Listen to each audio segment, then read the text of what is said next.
les peuples d'Idagodié au sud-ouest de la Côte d'Ivoire, dans les villes de Divo, Guitry, Iré, Fresco, Lakota, Zikiso et Sassandra.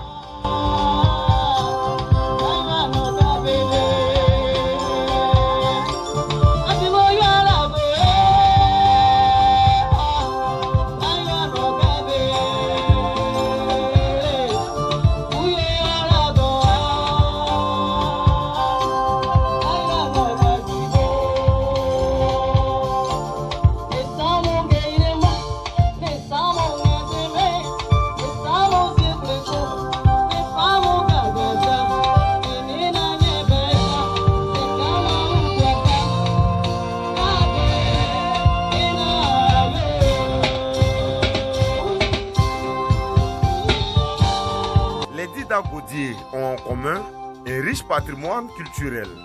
Cependant, peu diffus, ils restent méconnus étant à disparaître devant la poussée des civilisations occidentales.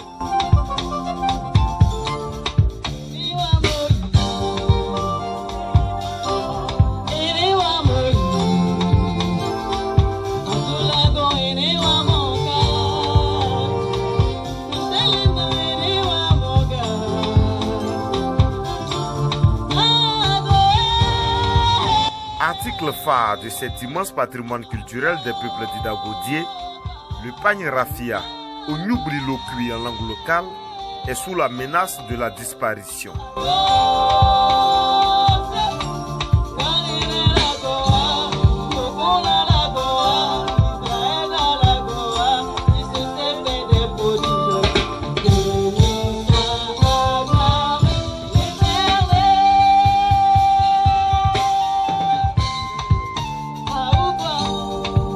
Cependant, le Djaka Festival, outil d'expression et de diffusion des arts et cultures d'Idagodié, à la faveur des festivités marquant ses 10 ans d'existence, a entrepris de le mettre en relief à travers une nuit du raffia.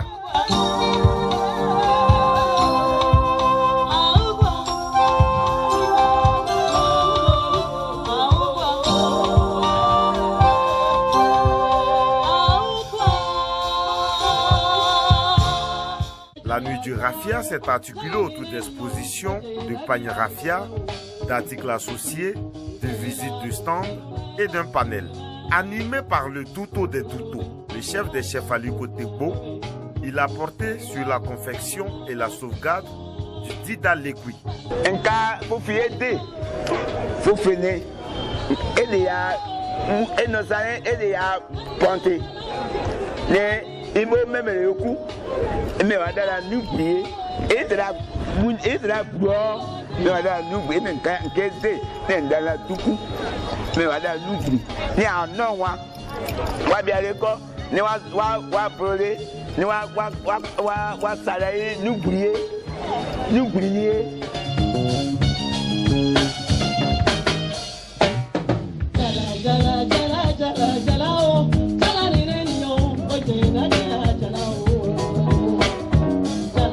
Avec une économie essentiellement agricole, bâtie sur le couple café-cacao, le palmier à huile et dotée de conditions naturelles favorables, les peuples d'Idagodié évoluent au sein d'un puissant pôle économique.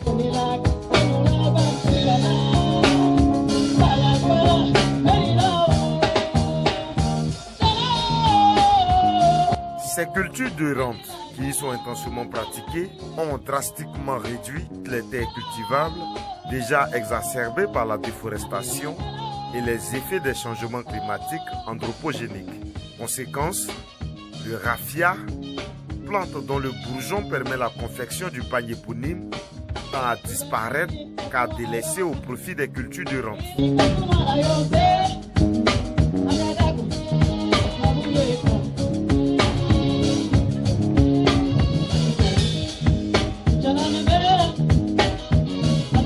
Contrer cette menace, une ultime solution selon le Douto des Doutos à Aliko Tegbo. Un planting du raffia en vue d'en reconstituer la population, de transmettre l'héritage du pagne raffia aux générations futures, mais surtout d'insuffler une grande industrie vestimentaire autour du Loubli Lekui jugulant ainsi la problématique de l'emploi et posant les germes du développement durable du Lodjibois et des peuples associés.